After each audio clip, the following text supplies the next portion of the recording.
to the monthly meeting at ESI Basai Darapur, which is being hosted by Taru and her team.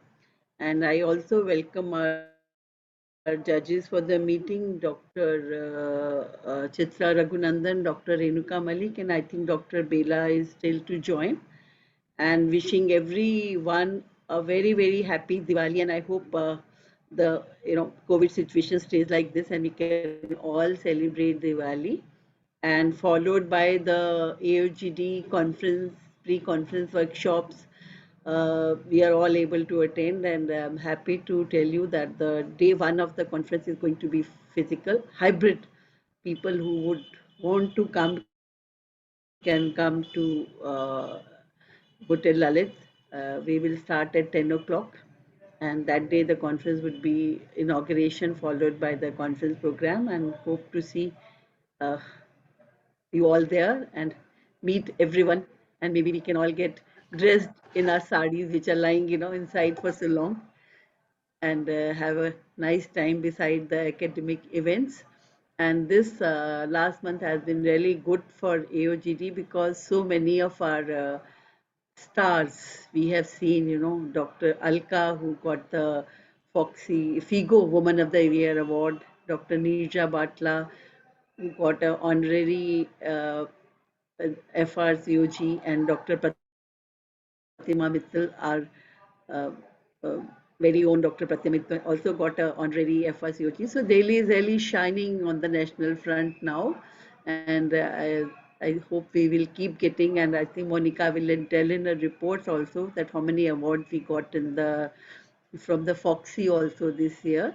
So I urge all of you to register for the conference, and that it's going to be fun because each session we have a talent hunt, we have a quiz, and the talent hunt entries. I'm planning that after every session, one entry would be shown of 2 minutes, a song or a dance by whatever whosoever has sent to us. We've got lots of entries, and the final first three will show on the valedictory. So do register so that you don't miss all the fun and all the academic activities. So now over to Monica for the secretary's report.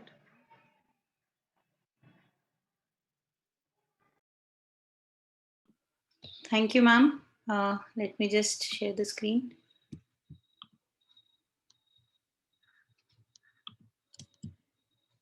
Can you all see the screen? Yes, Dr. Monica. Yeah, okay. You can make it full screen. Yeah. Yeah. So, good evening, everybody. I'll quickly take you through the events which were held and the forthcoming ones and the important announcements we have to make from the last monthly meeting onwards. So I start my report from last month's clinical meeting, which was held on 24th September at DDU Hospital. Then we had a special AOGD program on MTP Act and amendment, and implementation. All the doctors, whatever queries they had from all Delhi and NCR, they participated with people of ministry and who were involved in this MTP Act amendments. Then we had another AOGD program on PPH preparedness, Road to Maternal Safety on 5th October. Then we had another AOGD webinar with in collaboration with Foxy Medical Disorder Committee on heart disease in pregnancy on 28th September. There was another physical symposium with Elite Club West Delhi on progesterone and recurrent pregnancy loss on 1st October. Then there was another physical program with some fun mixed, pre-Karwa Chauth program under the aegis of AOGD, fertility special CME on 23rd October. Then regarding our subcommittee programs, AOGD Oncology Subcommittee did a webinar on endometrial cancer surgical treatment and beyond with UCMS and GTB Hospital on 25th September. AOGD Rural Health Subcommittee did another physical program in a school with involved adolescent counseling on nutrition and menstrual hygiene on 27th September.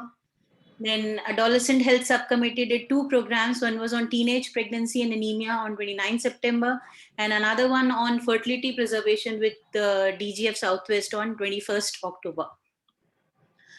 AOGD Infertility Subcommittee did a program under its aegis with the Foxy Sexual Medicine Committee on 30th September, and the theme was on male infertility. AOGD Safe Motherhood Subcommittee did 2 programs.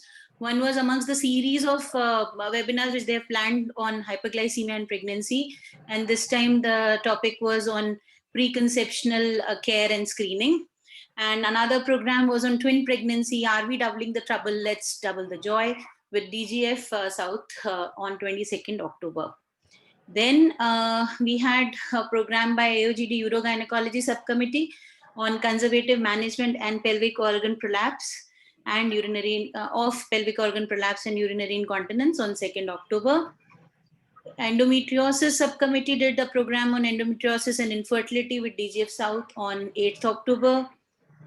Fetal Medicine and Genetics Subcommittee did an interesting program on pre-implantation genetic testing in India, a dream come true, on 9th October. And Reproductive Endocrinology Subcommittee did another physical program on 16th October titled Luteal Phase Defect. Then we had a few public forums which were very well organized and executed by our AOGD outreach team. First one was on safe abortion and contraception with Golden Lioness Club on 21st October. Next one was an online training on menstrual hygiene on 21st October for especially the rural females. And then another one on breast cancer and breast cancer prevention awareness on 28th October. Regarding the academic aspect, we released another dedicated issue on gynecological malignancies, which has been well received all around. Okay, as regards achievements, Delhi has done brilliantly at national level in Foxy Awards. Starting from the senior level, Dr. Pratima Mittal won the best paper and senior category for year 2020 in Foxy Journal. Dr. J.B. Sharma was awarded the late Professor D. Kutty Lifetime Achievement Award. Dr. Manisha Kumar from LHMC won the best paper in senior category in Foxy Journal. I won the DC Datta prize for best Foxy Focus. Dr. Alpna Singh and Dr. Nirja Goel won the DC Datta prize for best handbook. Dr. Aparna won the best Dr. Rajat Ray Award in fetal medicine in 2021 for the year. Dr. Divya won the Corion Award in senior category for this year. And Dr. Nilanchali Singh won the Kamini Rao Orator Award for North Zone for this year. At the international level, we were not behind. And as ma'am has already mentioned, heartiest congratulations to Dr. Alka Kriplani. She's done us proud. She has been awarded the FIGO, Women's Award at the international conference just concluded yesterday. Dr. Pratima Mittal and Dr. Nija Patla, they were awarded the fellow honoris causa. And in absentia, because this photo is from the conference and they both were not present in the conference physically. So heartiest congratulations to both of them. And also Dr. Nija Patla was the guest editor with Dr. Sean Kehoe for the FIGO Cancer Report in 2021. And this is widely available, freely downloadable articles are there. So for all of you to go through.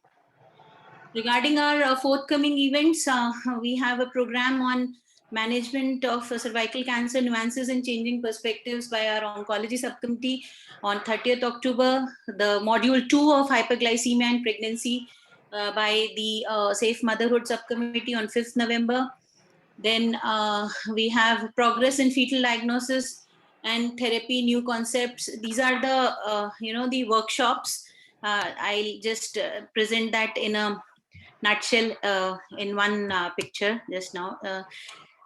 Important announcement, which we did last time also, we will be starting with our hands-on practical workshop, which will be for 3 hours on obstetric critical care in December 2021. And all those who are interested can still register and contact us at the Secretariat. And this is the number of our office secretary, which has been displayed.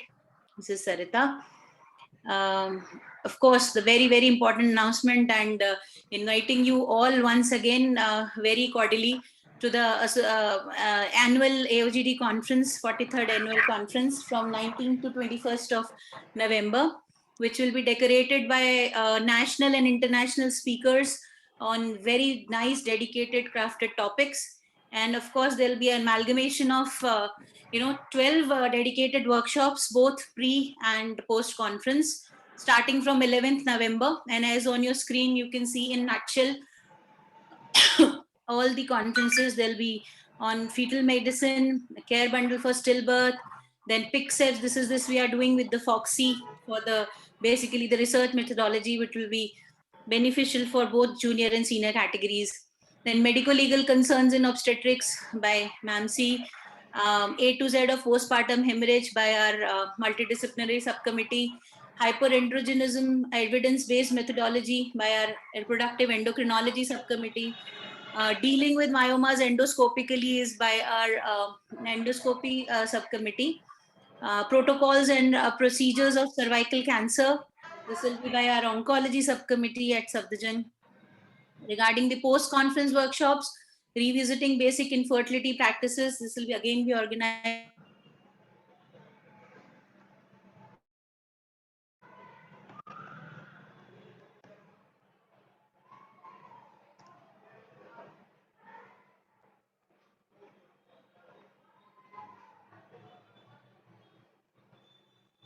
Can you hear Monica? I can't. Maybe she lost her internet connection.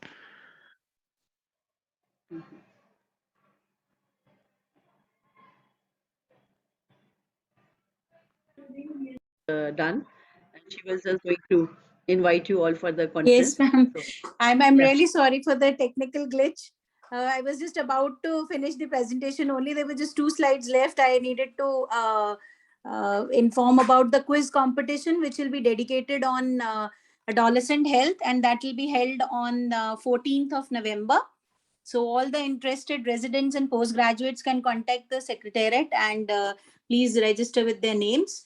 And another one very interesting concluding part, which will add fun to the conference, will be our talent hunt competition. And believe you me, we are already receiving very nice entries. Already people are showing their talent in form of dance and music.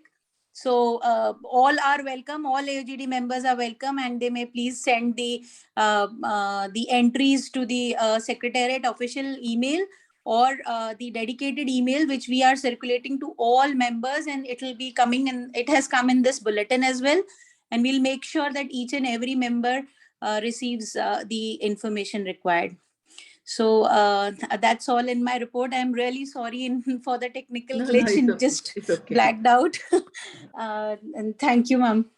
So this is till we meet next. So over to you, Dr. Taru, to start the monthly meeting proceedings. Thank you, ma'am. A very warm welcome to all of you. I thank Dr. Achla Batra, ma'am, President AOGD, Dr. Monica for the presidential and the secretary address to all the delegates. On behalf of Department of Obs and Gynae, ESI Postgraduate Institute of Kasai Dharapur, I welcome all of you to the AOGD Clinical Monthly Meet. I would like to place my sincere and special thanks to the senior AOGD members, Dr. Sunita Mittal Madam, Dr. Pratima Mittal Madam, Dr. Chitra Raghunandan Madam, and all other executive members who have joined us. Thank you so much. Being festive season, I also bring the special greetings, and I wish a very happy Diwali and a prosperous new year to all the members and all those who have joined. May this Diwali burn out the COVID, dengue, and other viral infections which have been bothering us and light the way of a year full of wisdom, knowledge, and happiness. So with this, I request the first presenters to start the first case. Dr. Divya and Dr. Sulena. Please.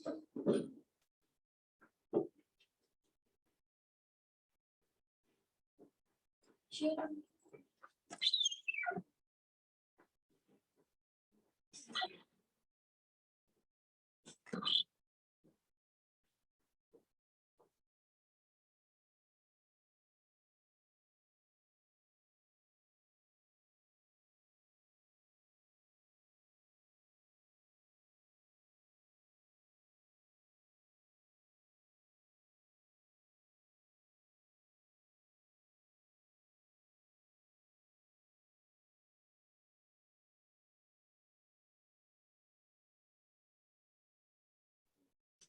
Are you audible, ma'am?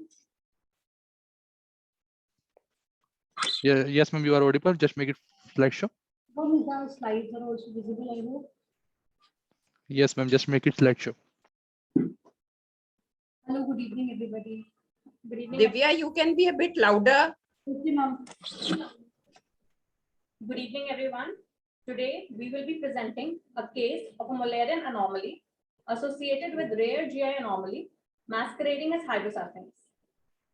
My patient is a 17-year-old unmarried female resident of Palam, New Delhi, and a student in class 10. She was referred. Slides are the slides moving. Slides are not moving.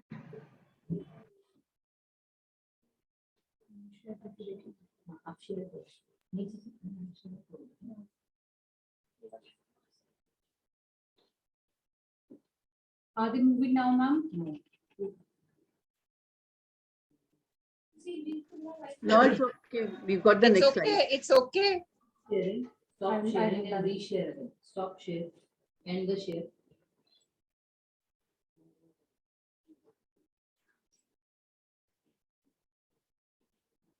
हो गया. Continue करो अब तो दिख रही है slide. Are slides?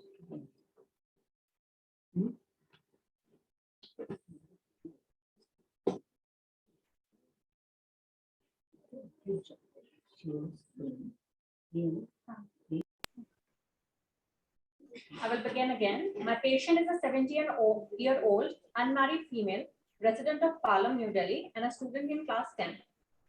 She was referred from the surgery department of our hospital with ultrasound reports of uterus didelphus and a large hydrosalpinx.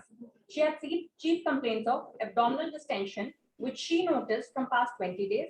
So, Naina, move your slides, please. Ma'am, is it moving?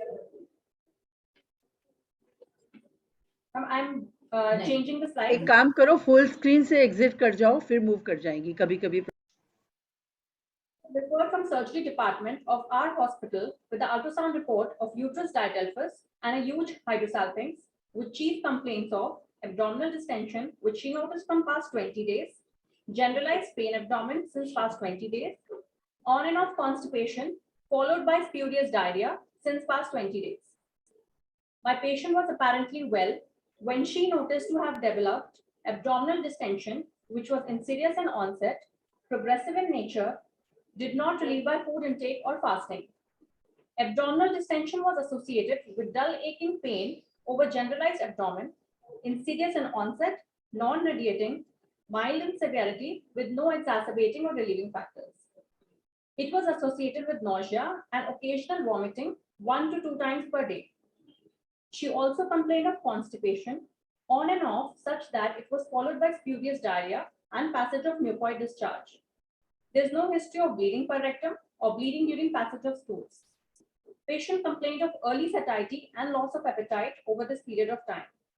There was no history of menstrual irregularities, bladder complaints. There is no history of fever, shortness of breath, chronic cough, recent weight loss. There was no history of sexual contact. Patient was admitted at surgery department where she was treated for pain abdomen and constipation with analgesics and enema. She was evaluated with ultrasound abdomen and X-ray abdomen for intestinal obstruction, and it was ruled out. She was then referred to gynae casualty to us with ultrasound reports of uterus didelphus and a huge hydrosalpinx. Patient attained her menarche at 13 years of age, and she had regular monthly intervals associated with mild dysmenorrhea. There was a history of COVID-19 infection 1 month back, which was managed conservatively at home. There was no history of any chronic medical disorder. There was no history of prior surgical intervention. Family history was insignificant. Patient had on and off constipation since past 20 days and decreased food intake and early satiety. Rest of the personal history was normal. On general physical examination, patient was conscious, oriented to time, place, and person.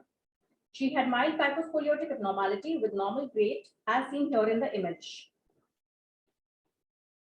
Her vitals were stable, and on systemic examination, her cardiorespiratory examination was also normal. On per-abdominal examination, on inspection, abdomen was grossly distended up to the sternum with flanks empty and all quadrants moving equally with respiration. Umbilicus was flat, There was no visible scar, veins, pulsation, or peristalsis. There was no evidence of any hernia on pump and pulse. On palpation, all abdominal quadrants were afebrile to touch and non-tender. A suprapubic mass equivalent to 28 to 30 week size of gravid uterus with 10 cystic consistency arising from pelvis with a tubular extension up to the left hypochondrium was seen. The surface was smooth with well-defined margins, slightly restricted mobility, and the lower margins of the mass could not be reached. Liver and spleen were not palpable. On percussion, dull node was present all over the mass. There was no shifting dullness or thrill present. Bowel sounds were decreased and heard over the flanks on auscultation. Vulva was healthy and normal looking. Per speculum and per vaginal examination were not done. On per rectal examination, rectal mucosa was free and fullness was felt anteriorly. The following investigations were done, and her hemoglobin was decreased to 8.6 gram per deciliter. She had hypokalemia with serum potassium levels to 2.8 milliequivalents per liter. Her CA125 and CEA was raised among tumor markers. On ultrasound, an evidence of huge convoluted cystic mass with internal echoes arising from the pelvis and extending up to the epigastrium was seen. There were two widely divergent uterine horns on extreme right and left side of pelvis, which was suggestive of didelphus uterus. Endometrium thickness was normal in both the uterine horns. Both the ovaries, as seen here in the image of ultrasound, were normal. There was moderate bilateral hydrouretronephrosis was noted, possibly due to pressure from the pelvic mass. All the internal organs were normal. There was the impression of a huge hydrosalpinx on ultrasound. CECT whole abdomen and pelvis was done, which showed a grossly dilated convoluted tubular mass arising from the pelvis and extending superiorly up to left lumbar region adjacent to the inferior pole of spleen, with hyperdense material displacing and compressing the adjacent bowel loops. The mass seemed adherent to wall of rectum, sigmoid, and part of descending colon in most of its extent. Uterus didelphus, widely spaced by the mass, was present. Both fallopian tubes were not separately visible. Bilateral ovaries were normal, as seen here in the image. Bilateral moderate hydrouretronephrosis, likely due to compression of huge mass, was present. Segmentation anomalies of lumbar spine with kyphoscoliotic deformity was seen, as seen here. Mild ascites was present. Large peripancreatic node with central necrosis, query tubercular etiology were present. Features were suggestive of tubal etiology, likely hemato or hydrosalpinx. MRI correlation was also done for the same. Radiologists in our hospital gave us two differential diagnoses, first of enteroduplication cyst and second of hydrosalpinx. Multidisciplinary approach was followed. Surgery and pulmonary medicine opinion were taken in view of CCT report. Because patient had persistent pain abdomen and hydrouretronephrosis due to the external compression by the mass, decision for exploratory laparotomy was taken in lieu with surgeons. 2-unit packed cells were transfused to correct anemia. Medicine reference was taken and for hypokalemia and correction was done by giving IV KCl. An ortho opinion for kyphoscoliosis was taken. No intervention was advised by them for the same as it was mild. PSC witness was taken. On exploratory laparotomy, we saw a large tubular cystic mass of size 30 into 20 centimeter, which was filled with greenish brown thick liquid of volume nearly 2 liters. Mass was densely adhered to serosa of descending colon, sigmoid colon, and over first part of rectum. Mass was also densely adhered to mesentery, causing pressure effect and leading to thinning out of mesentery at number of places. Mass was also found to be adherent to dome and posterior wall of bladder. No communication between colon or rectum with mass was found. Uterus was diadelphous and bilateral tubes and ovaries were normal. Laminating hydrosalpinx and with second differential of enteric duplication cyst, the surgery was proceeded. The mass had a dedicated vascular pedicel which was ligated.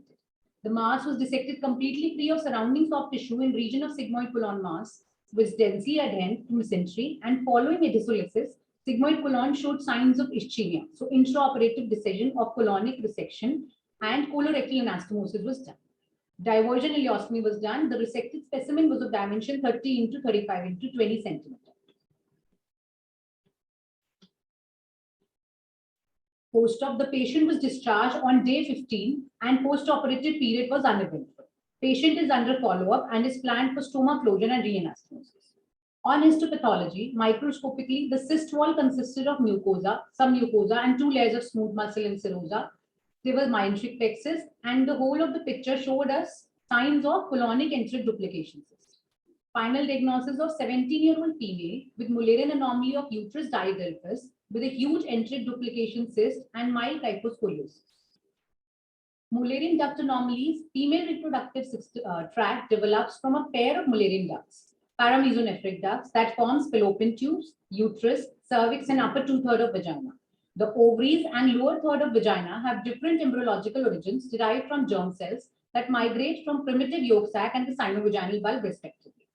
Normal development of Mullerian ducts depend on the completion of 3 phases. Organogenesis is characterized by formation of both Mullerian duct. Failure of this results in uterine agenesis, hypoplasia, or a unicornate uterus. Fusion is characterized by fusion of the ducts to form the uterus. Failure of this results in a bicornate or didelphus uterus.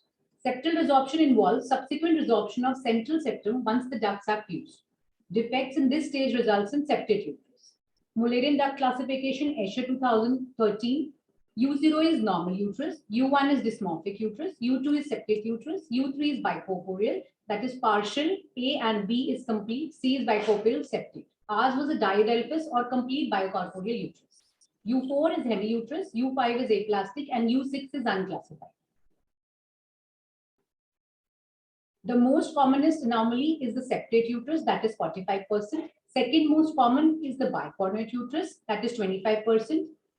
Ours, uterus diadelphus, was 7.5% incidence. The range varies from 5 to 11%. Mullerian duct anomalies are estimated to occur in 5.5% of all women. In patients with infertility and repeated miscarriages, the prevalence is quite high, or almost 24.5%. Associated anomalies, renal anomalies, occurs in 29% of Mullerian duct anomalies. And these are associated with unicornate uterus, roughly around 40%. Renal agenesis is most common reported anomaly, that is 67% of cases. Other renal anomalies like ectopic kidney, horseshoe kidney, renal dysplasia, and duplicated collection system. Skeletal is almost 10% of incidence. GI anomalies are very rarely associated, and very few cases have been reported in the literature. Here, we show a Mullerian anomaly in a woman with Hirschsprung disease, in which there was a hypoplastic uterine horn uterus with Hirschsprung disease or megacolon. There was another case report in which a 12-year-old girl with a Mullerian malformation, hematometrocolpus, and an enteric duplication cyst was present. We found another case in which there were 2 bladders, 2 colons, and 2 uteruses, which is published in July 2020, and this was only medically managed. Enteric duplication cysts are extremely rare. Their incidence is 1 in 4,000, 5,000 lifetime. Most duplications are detected in children, usually within first 2 years of life, and fewer than 30% of all duplications are diagnosed in adults. Duplicated segments are adhered with GI tract and may be communicated. They may present from tongue to the anus. These cysts can be divided into foregut, midgut, and hindgut duplications, depending on the part of alimentary tract they are intimately attached to. Ileum followed by esophagus is the most common location for these duplication cysts. Though the cysts are attached to intestine, they rarely communicate with the intestinal lumen. The vasculature of adjacent normal bowel may supply to the duplication cyst. Completely isolated duplication cysts may not adhere to any part of alimentary tract. They can be cystic, that is 80%, or tubular 20% on the basis of their structural configuration. Our patient had an enteric duplication cyst that was densely adhered to the serosa of sigmoid colon and anteriorly over the first part of rectum. Our enteric duplication cyst had tubular configuration, but was not communicating with the lumen of the. Etiology can be, it is due to embryological aberrations between 4 to 8 weeks of gestation. There are split notochordal theory, recanalization theory, embryonic diverticular theory, intrauterine vascular accident theory. Ours was partial or abortive twinning theory that explained the occurrence of these duplication cysts, and it is due to incomplete twinning of alimentary tract. The association of doubling anomalies of genitourinary tract with colorectal duplication cysts clearly justifies the theory. The associated anomalies with enteric duplication cysts, spinal defects are seen in 16 to 26% cases. Other digestive anomalies are also present as in about 10% of cases. Therefore, once an enteric duplication cyst is found, a search for other anomalies is also required. On reviewing literature, only few cases are reported when there is an associated Mullerian anomaly with enteric duplication cyst. Clinical presentation, the type of specimen depends on the location of the cyst. Type of cyst would be cystic or tubular in presence or absence of ectopic mucosa. Patients with cystic duplications are generally symptomatic with abdominal pain, but can also be incidentally detected. Communicating or tubular duplication are known to cause symptoms such as chronic constipation due to loading of intestinal contents in a blind. Ours was a non-communicating, but was because of the external compression of the mass. The patient was having chronic constipation. Cysts with heterotopic gastric or pancreatic mucosa present as abdominal pain and GI bleeding due to ulceration and bleeding. Foregut duplication cyst, midgut duplication cyst. Ours was a hindgut duplication cyst, which was colonic duplication cyst, which are rare as compared to small bowel midgut duplication cyst.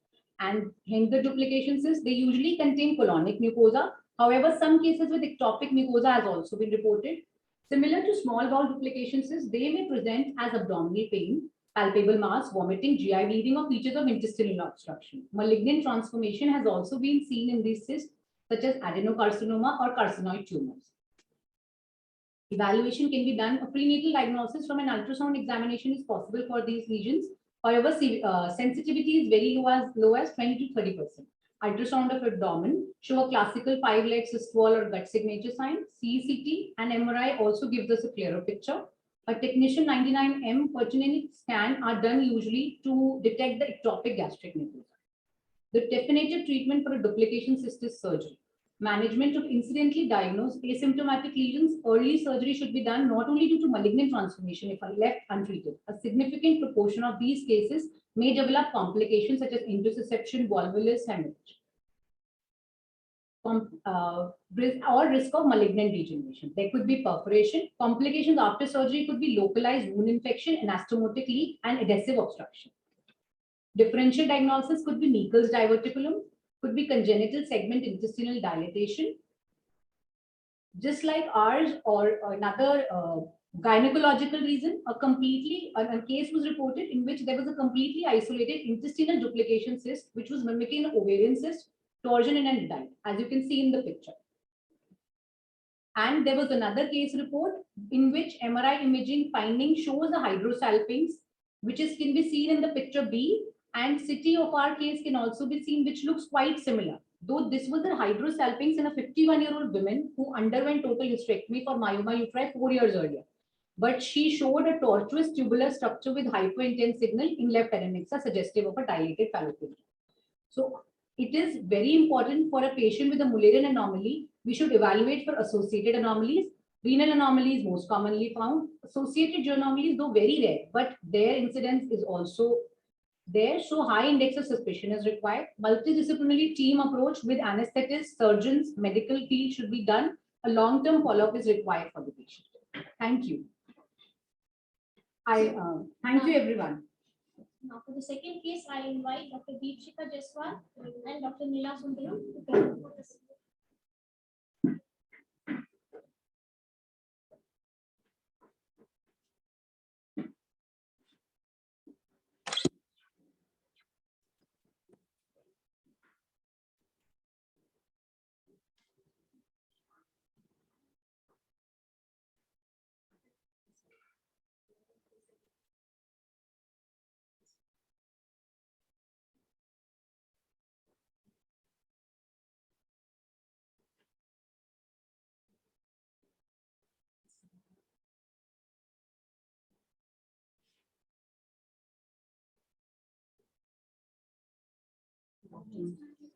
A very good evening to one and all. Myself, Dr. Neela Sundaram, Senior Resident in the Department of Obs and Gynae at ESI, Vasai Darapur.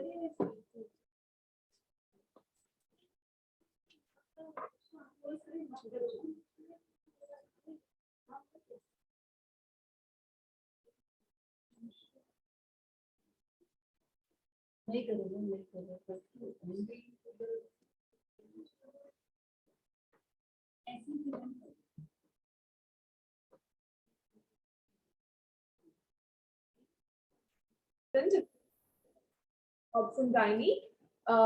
Today,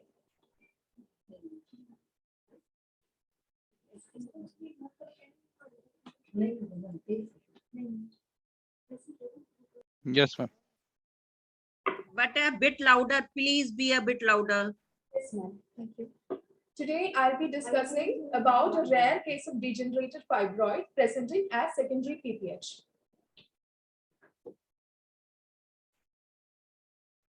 Our patient was Mrs. Neha, 26-year-old female, resident of Indapuri.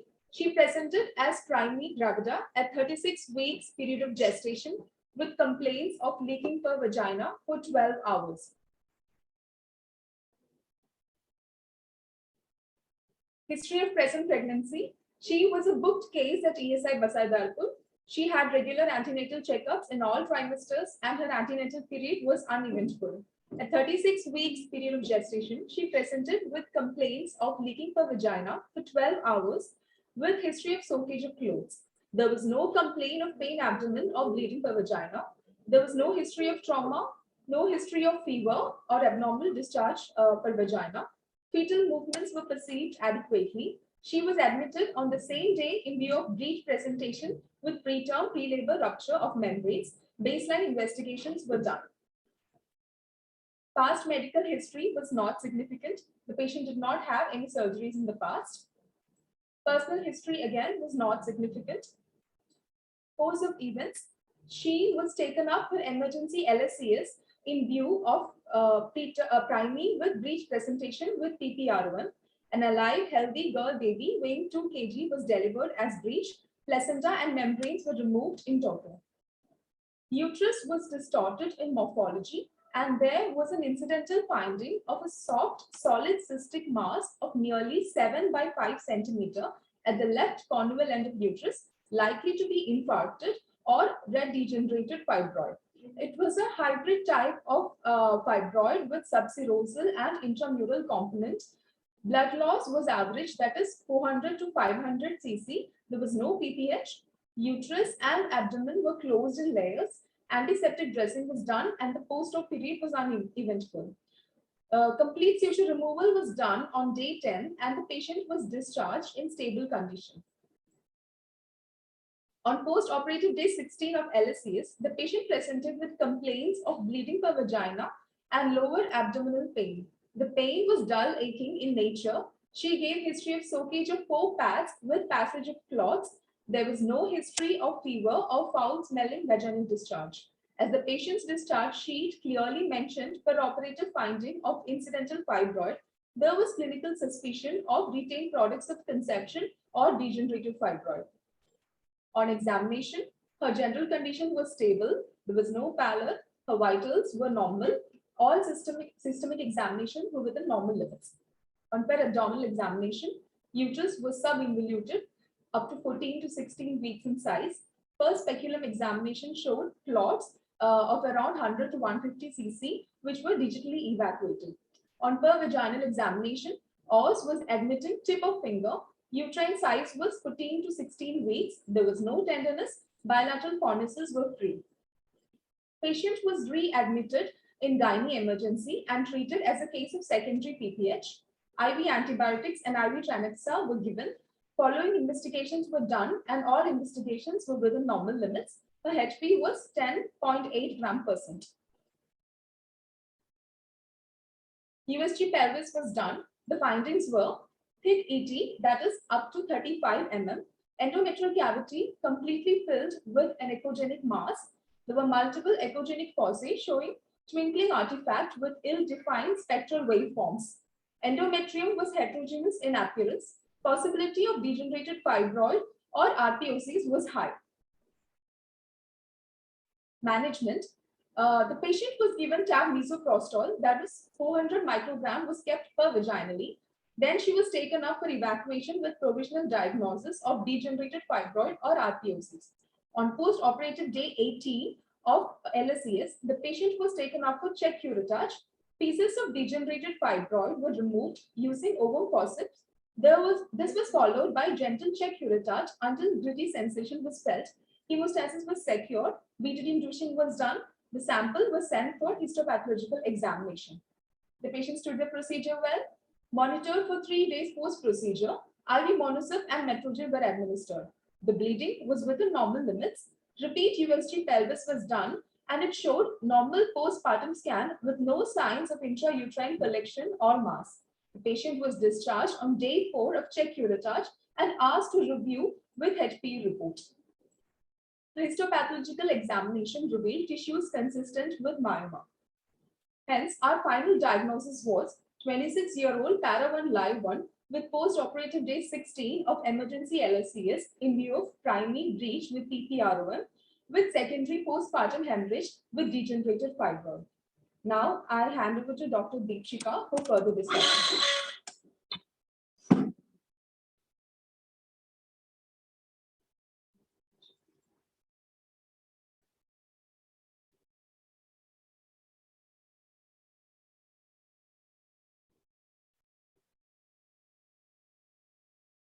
Thank you very much, Dr. Nila. Am I audible to everyone? Continuing the discussion part, in such cases, as you all know, leiomyoma is the most common tumor of uterus and female pelvis, mainly composed of smooth muscle cells containing varying amount of fibrous tissue. Its incidence varies from 40 to 60% by 35 years to 70 to 80% by 50 years. The prevalence of uterine fibroids in pregnancy varies between 1.6 to 10.7% depending upon the trimester of assessment. Continuous estrogen secretion and better blood supply during pregnancy is most important underlying risk factor for the progression of myoma. Among other important factors that determine morbidities in pregnancy include number of fibroids, its size, their location, and relation to placental implantation. The course in postpartum period. Discussing about the natural course in postpartum period, as you all know, most uterine fibroids either stop growing or decrease in size in postpartum period. One study of 32 patients with leiomyomas showed that the size at 6 weeks postpartum didn't differ significantly from the size during pregnancy. Another study of 34 women who underwent ultrasound scans 4 weeks after delivery showed that the myomas became smaller. During preparium, the majority of fibroids do not show change. However, about 8% will reduce in volume. Now, the degeneration and expulsion of the fibroid could be explained by decrease in blood supply post-delivery, hence causing ischemia and necrosis of myoma tissue, together with involution of the uterus postpartum to regain its pre-pregnancy size, thus pushing it towards the line of least resistance, and that is our uterine cavity, and consequently interrupting the blood supply to the fibroid. Leiomyoma enlarge, they may outgrow their blood supply, resulting in various types of degeneration. Degenerated leiomyoma can have varying appearances. Rapid growth of degenerative fibroid is mainly due to necrosis, infarction, and cystic changes. Now, there have been some studies in the past that suggest role of progesterone if given in the postpartum period. One such study done by Kawaguchi and co-workers suggested the possibility of role of progesterone in the growth of fibroid, as they found a higher mitotic count in leiomyoma obtaining secretory phase of menstrual cycle. According to research data of Braden and colleagues, progesterone receptor messenger ribonucleic acid is overexpressed in uterine leiomyoma compared with normal adjacent myometrium, suggesting that amplified progesterone-mediated signaling is instrumental in the abnormal growth of these tumors. Similar study was done by Lawlin Escate that also concluded that use of progestin in the postpartum period may limit regression of fibroids consistent with prior studies. Now, after going through the previous literature published, one such study published in 2014 by Yap Lugan Tan et al., where a 31-year-old woman presented with acute abdominal pain at 9 weeks postpartum. On examination, the abdomen had diffuse rebound tenderness. On USG, a 12 cross 8.6 cross 8.9 centimeter sized hyperechoic mass was visible on the posterior wall of the uterus, together with a large amount of fluid that was present in paracolic, gutter, and puree. The patient underwent an exploratory laparotomy. A ruptured cystic degenerated uterine fibroid with active bleeding was found, as well as approximately half a liter of free blood-stained peritoneal fluid and pus was removed. Similar study published in 2015 by Balwinder Sago et al. where a 36-year-old multiparous woman had emergency cesarean and was discharged on post-op day 10. She came back in view of persistent cramps and pain lower abdomen with foul-smelling discharge and marks per vagina on second day after discharge. She was managed conservatively with high-grade antibiotics. On examination under anesthesia, necrotic fibroid was noted and the same removed through twisting of the pedicle. Similar study published in 2017 by Jody M. Zeron, where a nulliparous patient at 39 weeks 4 days gestational age with 12 cross 9 centimeter retroplacental leiomyoma underwent a spontaneous vaginal delivery. 9 weeks after her delivery, the patient presented with acute pain and vaginal bleeding. Immediate manual removal of the bulk of the leiomyoma tissue via vaginal approach was performed. 4 weeks later, the patient returned for removal of the remaining tissue via hysteroscopic excision. Similar case was reported in 2018 by Aram Salim Khan. Here, a 31-year-old primate, 11 weeks of gestational age, demonstrated an incidental finding of a fibroid arising from posterior wall of uterus. Its size was 4.5 cross 3.8 centimeter at 11 weeks, which increased to 6.8 cross 5.2 centimeter at 18 weeks. Delivered by elective C-section at 37 weeks. On day 30 post-operatively, she complained of increased foul-smelling vaginal discharge and fever. She was examined and found to have fibroid occupying half of upper vagina with foul-smelling discharge. Later on, she was planned for abdominal myomectomy.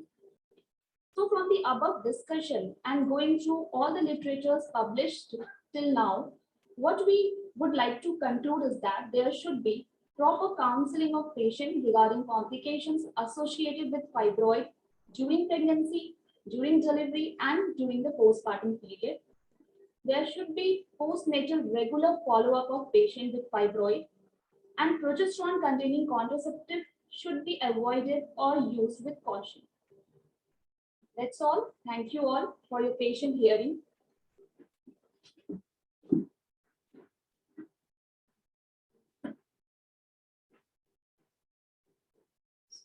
For the third case, I invite Dr. Sanjana Vadva and Dr. Neelam Meena to present.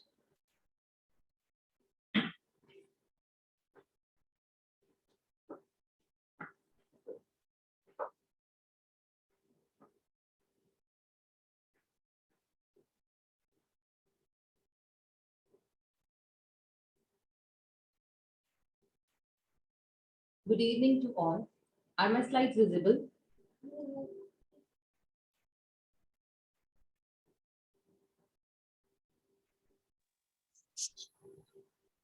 Are they visible now? Yes, they are visible.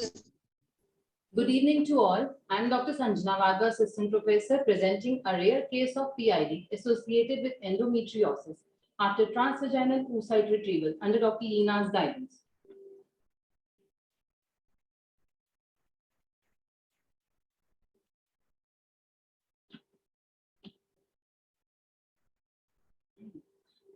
ART-IVF is currently considered a potential solution for the couples with infertility problems. Transvaginal oocyte retrieval in ART is a routine procedure and can be associated with the complications. The prevalence of endometriosis is 30 to 50% in subfertility as compared to 5 to 10% of general population. Endometriosis is a potential risk factor for the PID following transvaginal oocyte retrieval.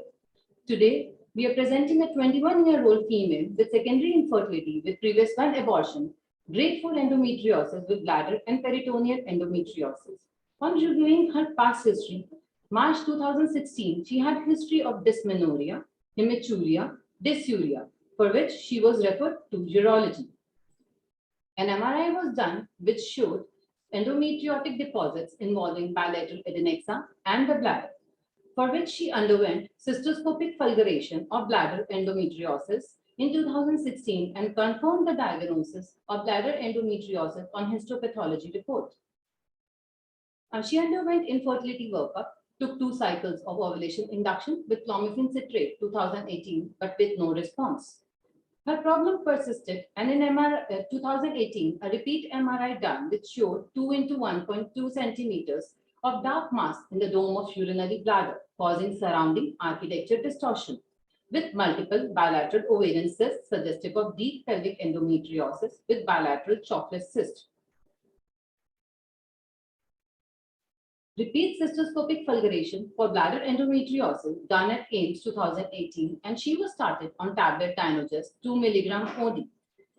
She underwent laparoscopic endometriotic cystectomy with hysteroscopy with chromoperturbation under general anesthesia in December 2019, in which it showed uterus acutely adherent and pressed, urinary bladder puckered, adherent to lower uterine segment, UV fold not delineated, endometriotic spots were present in whole abdomen.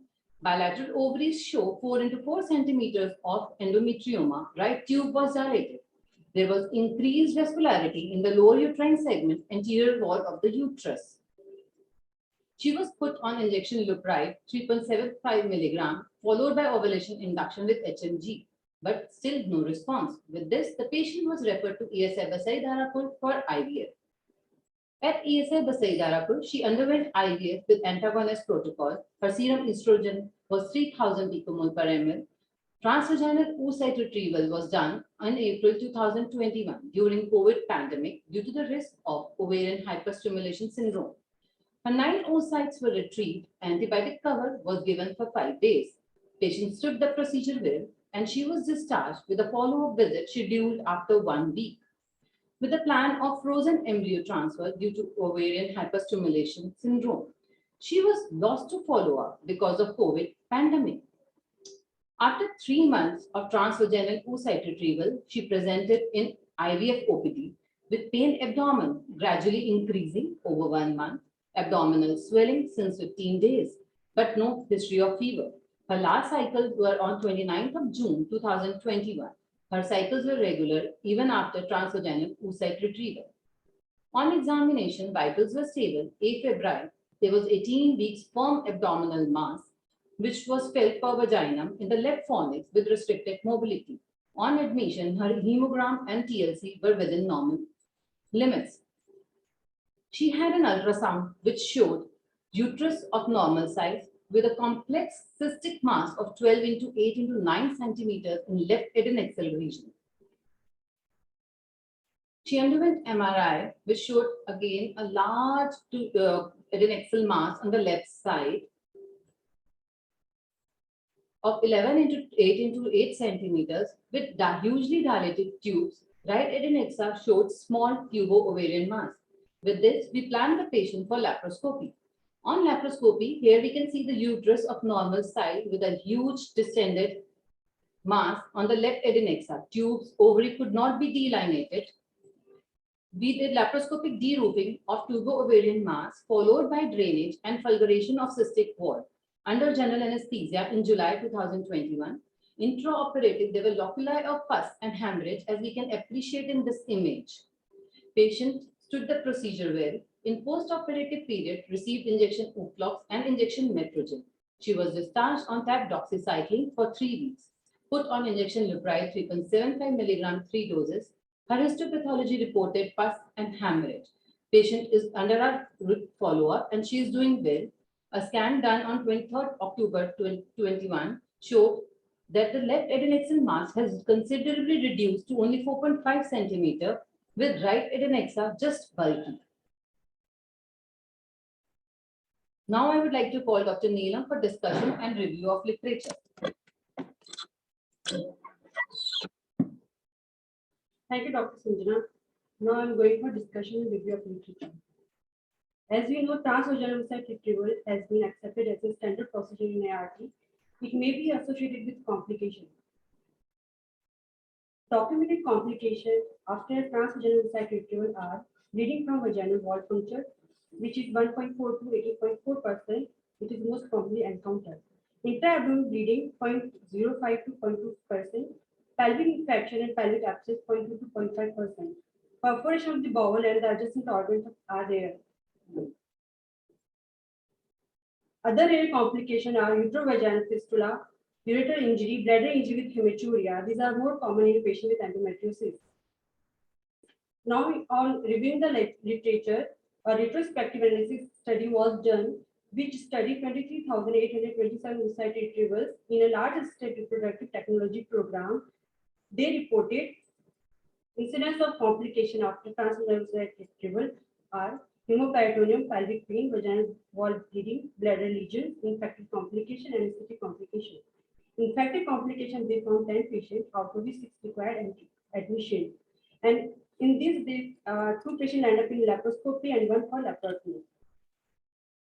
Another case study which compared the complication after transvaginal oocyte retrieval, patient with or without endometriosis.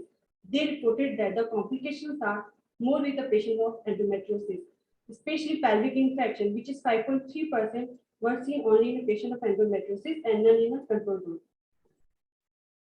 PID is known as a rare complication of ovum pickup in ART program. Predisposing factors are previous laparotomy, structure genital anomalies, endometriosis, hydrosalpingo during ART. In our case, endometriosis grade 4 present in our patient. Endometriosis has small pool of old blood, act as a culture media for the inoculated bacteria.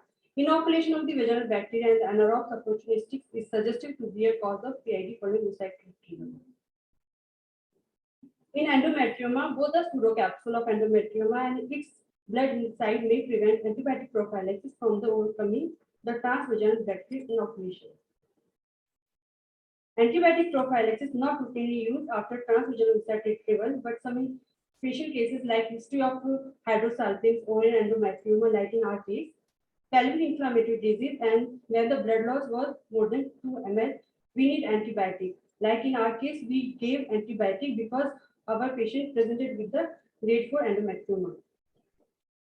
It is another case series which show endometriosis may contribute to oocyte retrieval induced pelvic inflammatory disease. In this, they show that the 10 patients with acute pelvic inflammatory disease after transvaginal oocyte retrieval were reported, out of which 8 patients had a history of endometriosis. And this observation supports that endometriosis can raise the risk of PID after oocyte retrieval. More vigorous antibiotic prophylaxis and the better vaginal preparation are recommended when oocyte pickup is performed in a patient with endometriosis.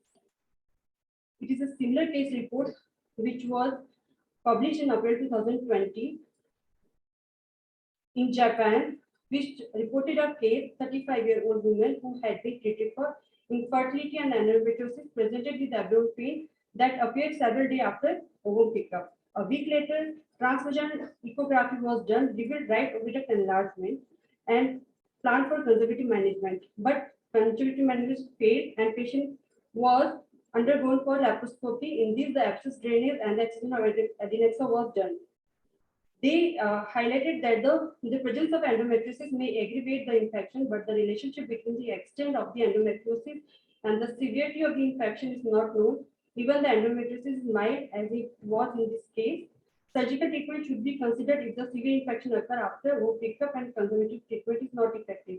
Like in our case, patient presented with similar presentation, but after 3 months of transvaginal oocyte retrieval.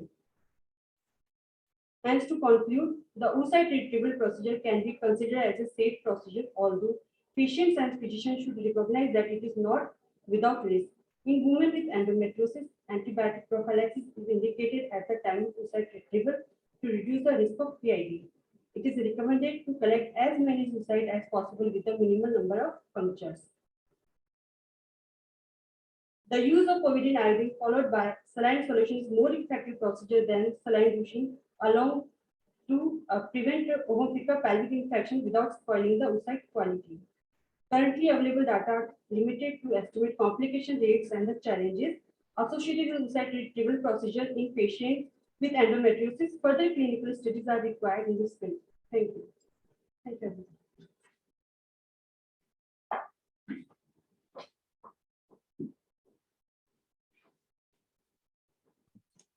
So, Dr.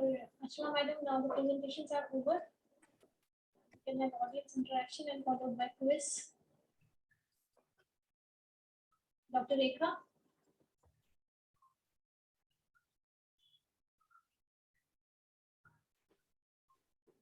Can you hear? Dr. Renu, you are mute. Dr. Renu, you are mute.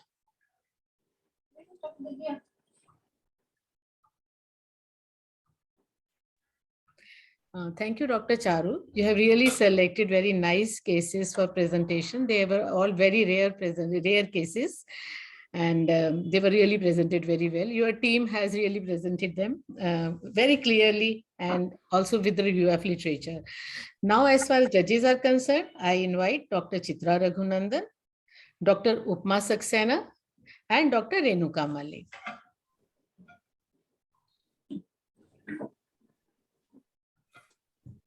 Please unmute yourself, madam. You're not audible. Yeah, I have one question for the last presentation. What is the reported incidence of the infection in such cases? Ma'am, only few case reports. We could come across only 2 to 3 case reports in endometriosis. There have been most of the cases in which the transvaginal oocyte retrieval has led to PID. The most common associated is endometriosis, ma'am. Like in the case series, we have seen. But I think it is not all that rare also. There are only 3 publications. Yes, ma'am. Then we could not find much as such directly related. One has taken 8 cases in endometriosis. Another study has just shown 1 case report from Japan. Ma'am, as such, it's not that rare, but it is very rare to have any ovarian and PID after transvaginal oocyte. It's the overall incidence is only 0.1 to 0.6% as documented in latest article by RCOG, ma'am. Pelvic after TEOR. I just wanted to add, usually in endometriosis, if the endometrioma is more than 4 centimeters, earlier we were revising cystectomy before the patient embarks on IVF. Yes, ma'am. Basically because of this risk only, because if you puncture the endometrioma at the time of oocyte retrieval, you may cause ovarian abscess. Yes, ma'am. So most of the time we have to be very careful. In this case, I think TVS should, I don't know, it was not documented whether TVS was done and the size of endometrioma noted or not. And while doing the oocyte retrieval, we should be very careful that we should not puncture the endometrioma. Yes, ma'am. I would just like to add on, Sanjana, if I am audible, in this particular case, we were very careful and we didn't enter the endometrioma and we were not anticipating any problem in this case. But it was later when the patient presented, then we could diagnose it. And one more thing for the residents, in case you should never try to do the drainage of endometrioma per vagina. You should always do laparoscopically and should never drain it because that's not a known complication. Very true. Transvaginal draining. Because many times in private practitioners, they just drain it vaginally, transvaginally, and it will lead to formation of ovarian abscess because vagina is not the right place to aspirate these cysts, endometriomas. Again, I want to congratulate all of you. All cases were very excellent and very nicely presented. But regarding the first case, I just want to ask the first speaker, what was the GI sign and symptoms in that 17-year-old girl who has presented with pain abdomen? What were the GI side effects? Ma'am, she had a mass up to the. What was the gastrointestinal symptoms she has? She had chronic constipation since 20 days and pain abdomen since around 10 to 15 days. There was a generalized pain abdomen, dull aching in nature, but it was increasing day by day, ma'am. Even she was admitted for 5-6 days in surgery also, but they couldn't, like they did ultrasound also and they did X-ray abdomen also. They ruled out intestinal obstruction, but they couldn't make out anything. They had just sent with an ultrasound report of hydrosalpinx. What is the correlation of your constipation with that? What is the correlation between the symptom and? I had discussed this with surgeons, ma'am. They said that there was this external, because of the external compression by the centric duplication cyst, the patient was having chronic constipation. And whenever patient used to get up in the morning, she used to have that, because the stools were impacted, the spurious diarrhea used to occur, the mucus used to come through that stool, and she used to have that spurious diarrhea in the morning, ma'am. So it was like a pelvic hematocele kind of thing, because it must be in the POD or something. When you open it up, it must be in the pouch of Douglas. That's cyst. The report also, it is huge. It was arising from the pelvis, and it was looking as if it is arising between the uterus two horns of uterus diadelphus, and it was going and completely lobulated from midline, and it was coming till the sternum. But if I would have been there, I would have thought first of tuberculosis because she was an unmarried young girl. So you kept a diagnosis of hydrosalpinx, but you should have ruled out tuberculosis. So what Yes. all you did to Yes, rule yes, out? we did menstrual blood for AFB also. They all were normal, ma'am. We have shown in the city also there were, but there was a few suspicion of peripancreatic lymph nodes also, which was there in city. We did, ma'am. But since the patient was having bilateral hydroureteronecrosis, because of this external compression, her kidneys were getting affected, ma'am. When she came, she had creatinine of 0.8, then it was slightly increasing to 1.2. And so we discussed with nephro people also, and because of this she had a, ma'am, she was a 17-year-old girl. She had such huge abdomen. She was having so much discomfort that Why First did you diagnosis should be why- having to Cox abdomen rather than if she was not sexually active. You must have taken the history. I'm sorry, I missed a little part of the history in the first case. history of contact also. We had she had no family history. We did her CBC ESR. We did her Montubes, ma'am. Ma'am, we did her chest X-ray as well. We did we were thinking of doing the ascitic tap also, ma'am, but fluid was not significant and the mass was so huge. Even the radiologist people were not ready like to do the Tell tap. me one thing. Tell me one thing. Why did you opt for a contrast CT rather than an MRI? Being such a young girl, and why do you want to give her more radiation? Why not an MRI? Ma'am, Her creatinine was deranged. Ma'am, our radiologist, we did a plain CT for her first. Then the radiologist people asked that they said hydrosalpinx. We said she has no gynecological complaints. She had no menstrual complaints. So we actually pushed over our radiologist to do a CT so that they can give us a different report. Like we were sure that it didn't look like hydrosalpinx because there were no cases or. No, what I'm saying is like you had a uterine anomaly. So MRI would have been a better modality. No, don't you think? Ma'am, that's what I'm saying. MRI was also done, but ma'am was not. She was not confident. So they did a CCT with a rectal contrast, ma'am, and with that rectal contrast, they made this diagnosis, ma'am. And MRI correlation was also MRI correlation was also done, ma'am. I have mentioned in there also. Dr. Taru, no. Dr. Taru.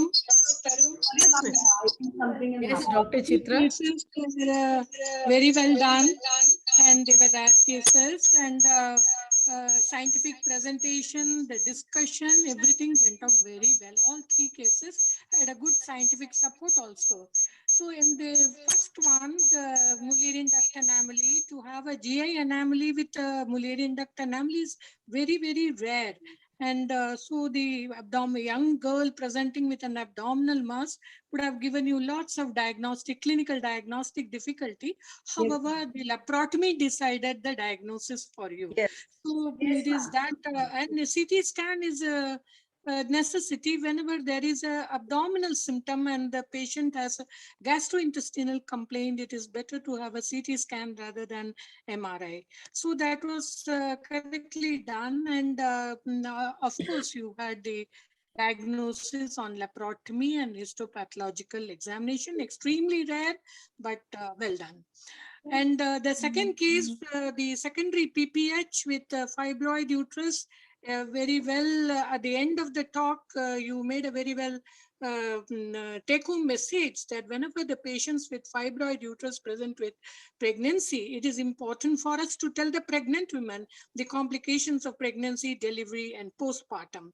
Immediate postpartum hemorrhage is very, very difficult to tackle very often because of all the 3-4 factors are acting, the tone, trauma, tissue, everything can be acting together, and that can be difficult situation. But secondary postpartum hemorrhage is again a very difficult situation which you managed. The necrosis of fibroid and its expulsion is a well-known phenomena.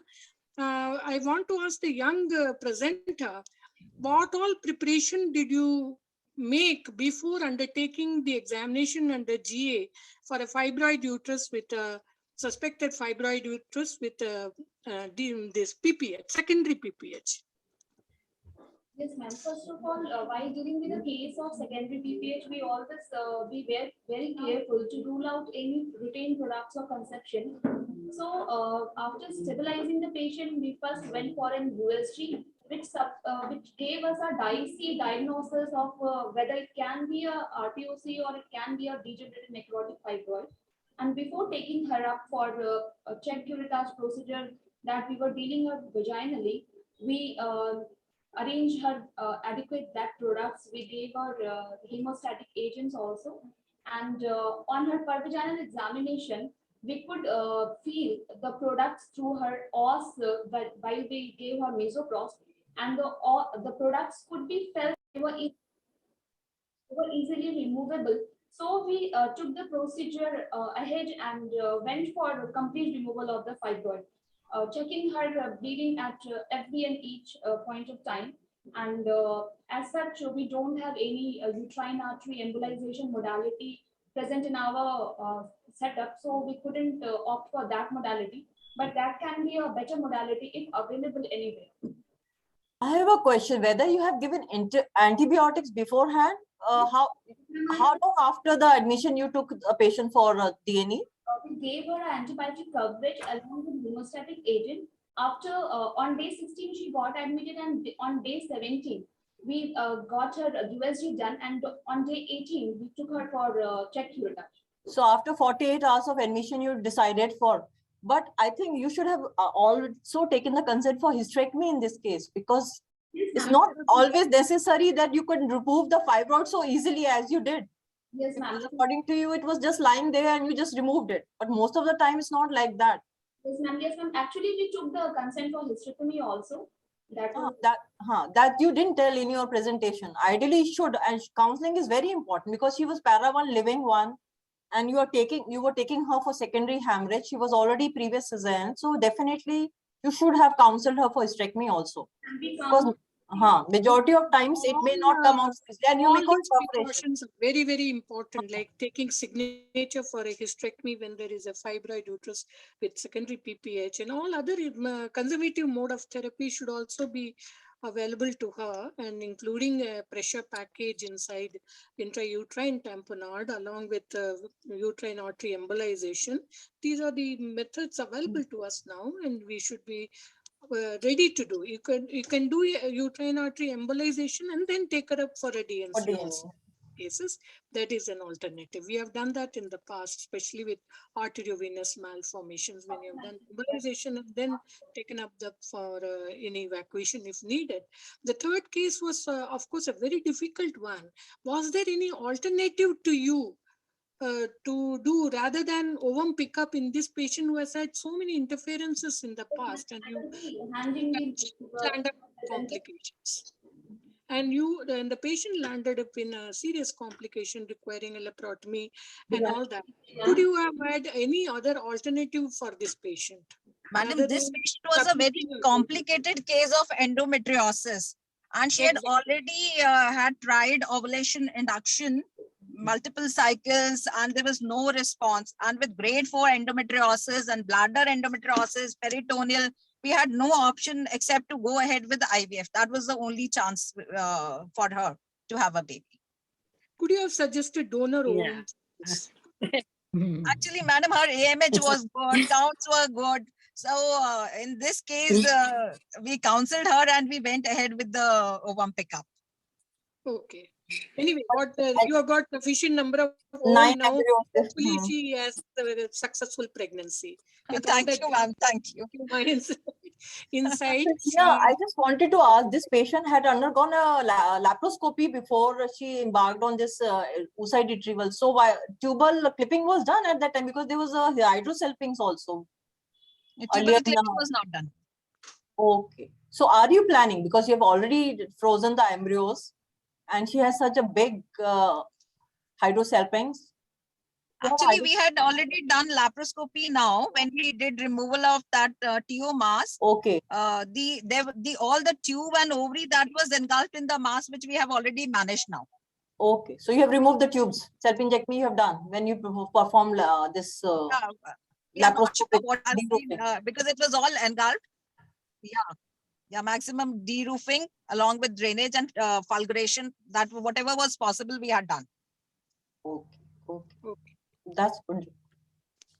Thank you all the judges for your input and making this session very vibrant and more interactive.